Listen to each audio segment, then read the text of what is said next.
Gimana kabarnya untuk hari ini? Tetap sehat ya? Semoga kita semua selalu dalam lindungan Allah dan selalu diberi kesehatan. Untuk materi pembelajaran hari ini, kita akan membahas bersama tentang respon internasional terhadap proklamasi kemerdekaan Indonesia.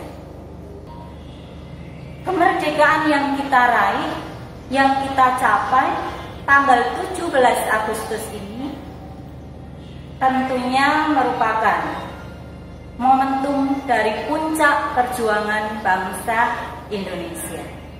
Seperti halnya yang ada dalam putaran video ini, bisa dilihat.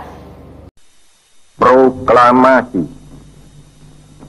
Kami, bangsa Indonesia, dengan ini menyatakan kemerdekaan Indonesia. Hal-hal yang mengenai pemindahan kekuasaan dan lain-lain diselenggarakan dengan cara saksama dan dalam tempo yang sesingkat-singkatnya. Jakarta, 17 Agustus 1945, atas nama bangsa Indonesia, Soekarno Hatta.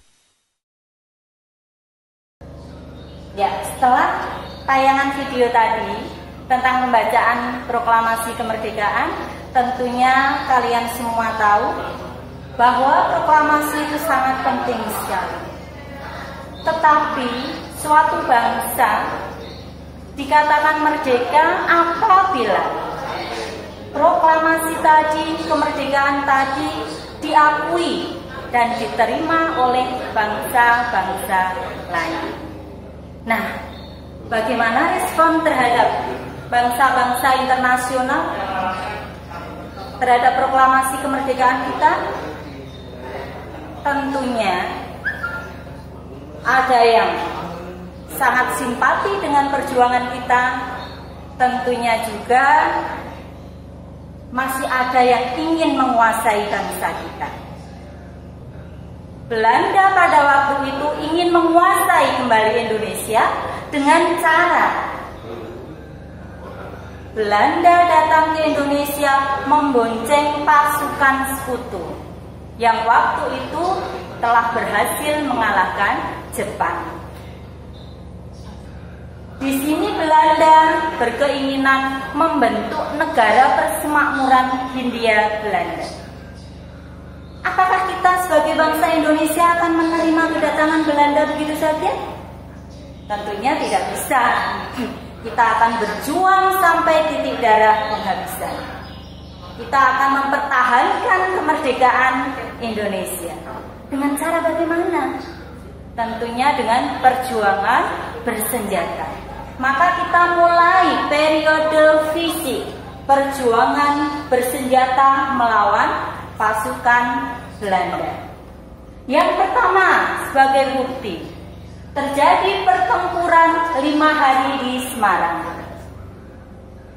Yang kedua, terjadi adanya pertempuran Surabaya.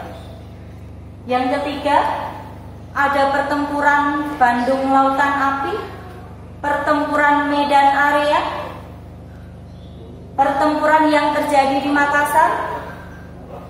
Semua itu merupakan bukti fisik kita berjuang dengan mengangkat senjata. Apakah perjuangan dengan mengangkat senjata, perjuangan fisik ini kita berhasil mengusir Belanda? Ternyata senjata kita kalah canggih dengan persenjataan Belanda. Maka kita tidak menyerah begitu saja. Kita tempuh jalan yang kedua, yaitu melalui perundingan atau diplomasi.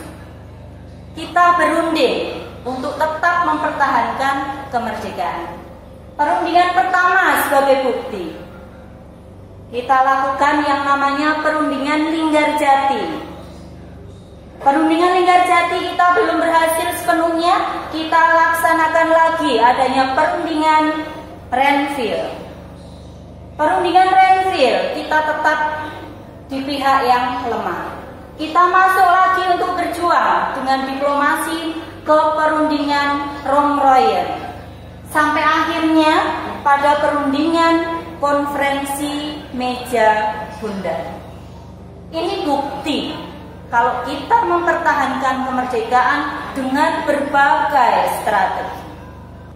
Ada banyak negara-negara yang ada di dunia ini yang simpati terhadap perjuangan kita.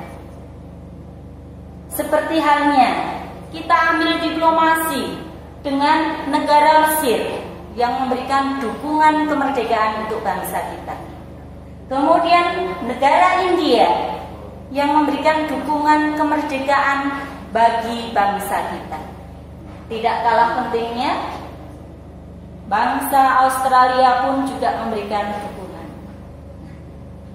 Ini berbagai respon dunia internasional terhadap proklamasi kemerdekaan kita. Demikian materi ini Ibu sampaikan. Semoga materi ini banyak membawa manfaat bagi kita semua. Gue akhiri. Assalamualaikum warahmatullahi wabarakatuh.